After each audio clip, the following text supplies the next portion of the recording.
Oi pessoal, na videoaula de hoje nós vamos fazer as correções dos exercícios do CA que eu marquei para vocês fazerem na semana passada. Então gostaria que vocês pegassem aí o caderno de atividade de vocês. Eu não marquei todas as tarefas, nós selecionamos aí algumas páginas e nós vamos fazer a correção agora, tá? Eu marquei para vocês fazerem as páginas 5, 8 e 9. Nós vamos corrigir esses deveres do capítulo anterior e nós já vamos introduzir o assunto da matéria nova, tá? Então fiquem atentos aí, mas vamos para as correções primeiramente. Página 5. Lá em cima, exercício número 2. Complete os quadros com o correspondente nome da camada interna da Terra. Em seguida, pinte a camada interna. Então, espero que vocês tenham pintado aí com as cores para diferenciar e ver se o seu ficou dessa maneira, de cima para baixo. Crosta, manto superior, manto inferior, núcleo externo, núcleo interno, tá? Se você errou aí, pausa e corrige. Número 3, ele te deu aí as características de alguns tipos de rocha, era apenas para você colocar se é rocha magmática, sedimentar ou metamórfica. Então, esse primeiro aí que ele te deu, com um quadradinho mais rosadinho, são rochas metamórficas. O do meio, em azul, são rochas magmáticas, também chamadas de rochas ígneas. Então, se você colocou esse outro nome, não tem problema. E o último, que é esse quadradinho amarelo, são as rochas sedimentares, tá? Agora, nós vamos para a página 8, que eu marquei para vocês fazerem. Ele te deu um textinho lá em cima, vamos diretamente para a letra A. Placa sul-americana e placa africana. É um limite divergente, as placas se afastam. É só você colocar qual é o tipo de limite que existe entre elas. Letra B, placa sul-americana e placa de Nazca. É um limite convergente, elas se colidem, se chocam, tá? Número 8. Em alguns países, como a Itália e o Japão, há terremotos de forte magnitude e intensidade, que causam sérios danos à população, como a destruição de cidades, por conta de sua localização na placa. Qual é o risco de o Brasil sofrer intensos desastres naturais de origem tectônica? Bom, pelo fato de nós estarmos em cima de uma placa tectônica, não estamos no limite entre elas, a chance de ocorrer esse tipo de desastre aqui no Brasil é muito pequena, tá bom? Número 9, ele te deu aí, na verdade, a página 8, número 9, né? O restante da página 8 e a página 9, elas se complementam, tá? É uma continuação do exercício. Então, é para você preencher essas tabelinhas em azul de acordo com a ilustração que ele te deu. Primeira ilustração, o tipo de limite convergente. Exemplo de região em que ocorre, você pode colocar Japão, Indonésia, Chile, Filipinas, lugares em que há esse tipo de choque. E a consequência, a formação de cadeias de montanhas. Nós temos nesses locais aí vulcões bastante ativos e também os terremotos podem acontecer, tá? Página 9, a segunda ilustração que ele te deu. Tipo de limite, divergente. Você pode observar que a flechinha está indicando para o sentido oposto.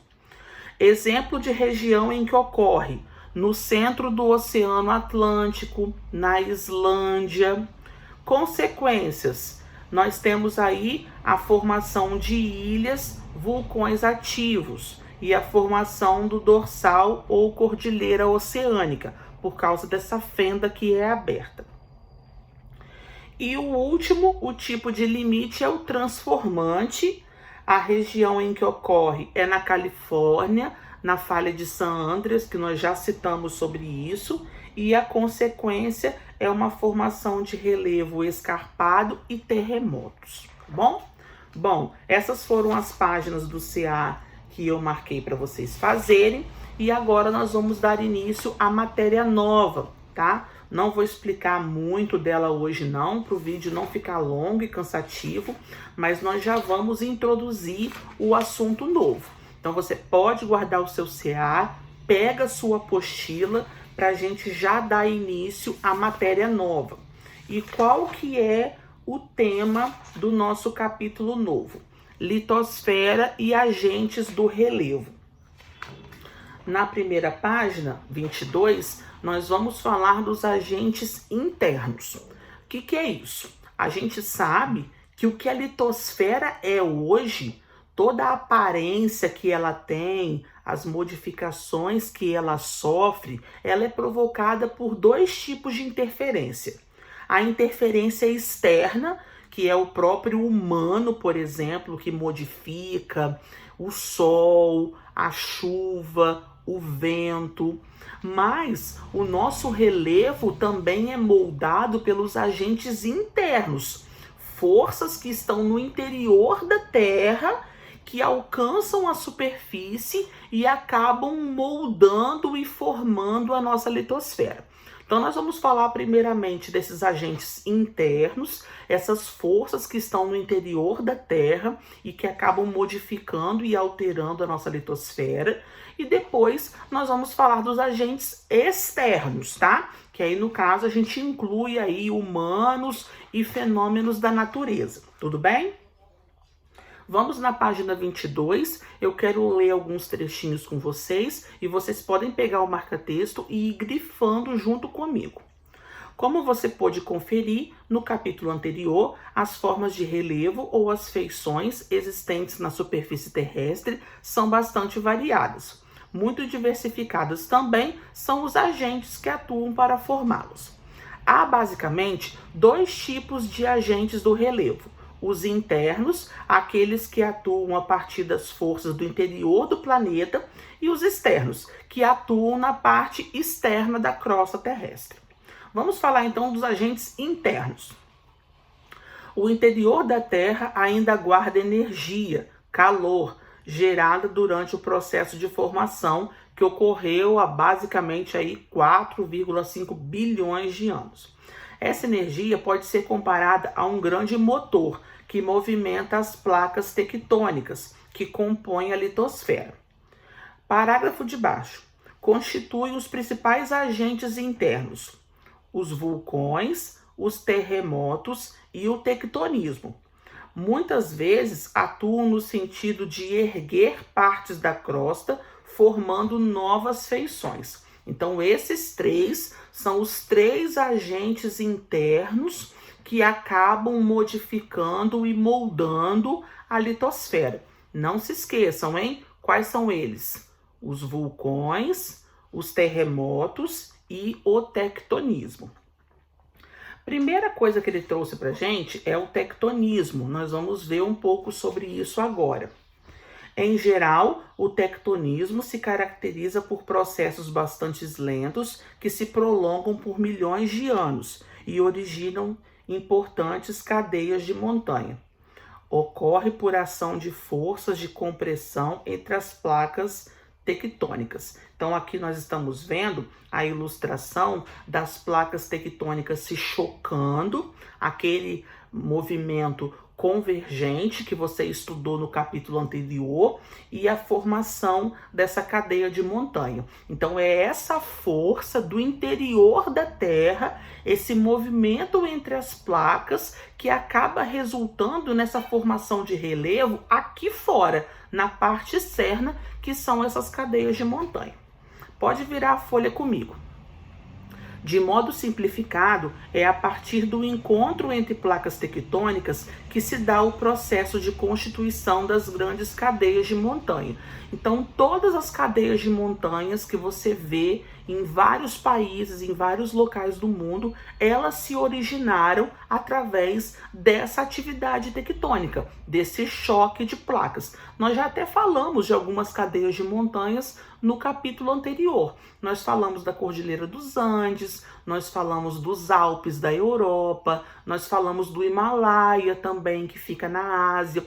todas essas cadeias de montanha se originaram, formam essa aparência linda aqui na parte externa, que muita gente pode observar, tem gente que gosta de escalar. Na verdade, ela se originou de um movimento interno, que é o movimento do tectonismo. Aqui ele te deu aqui a ilustração de onde existem muitas dessas cadeias de montanhas que se formaram através de atividade tectônica. Ele te deu lá em cima o nome de algumas dessas cadeias de montanhas. Vamos grifar comigo? Os Andes na América do Sul, as montanhas rochosas na América do Norte, os Alpes na Europa, a cadeia do Atlas na África e a do Himalaia na Ásia. Se eu te perguntar alguns exemplos, você já está ligado nisso aí. Mais para baixo agora. Como você pode perceber, as cadeias de montanhas são denominadas em geral de dobramentos e classificam-se de acordo com a sua idade relativa. As que foram originadas durante o período geológico terciário denominam-se dobramentos modernos. Então aqui é mais um tempo geológico, de acordo com que cada período em que essas cadeias de montanhas foram se formando. Não se preocupa que eu não vou cobrar isso de vocês não, tá? Vamos na página 24, ele trouxe pra gente aí a formação da Cordilheira do Himalaia. Na Cordilheira do Himalaia, formada pelo encontro de duas placas continentais, a placa indiana e a placa asiática, ficam as maiores altitudes do planeta, que é o Monte Everest, com uma altitude de 8.848 metros. Então aí você vê a formação dessa grande cadeia de montanha, e lembrando que ele não parou de crescer ainda, porque o Himalaia está num local de encontro de placas. Então esses choques, esse tectonismo continua acontecendo e a montanha continua crescendo.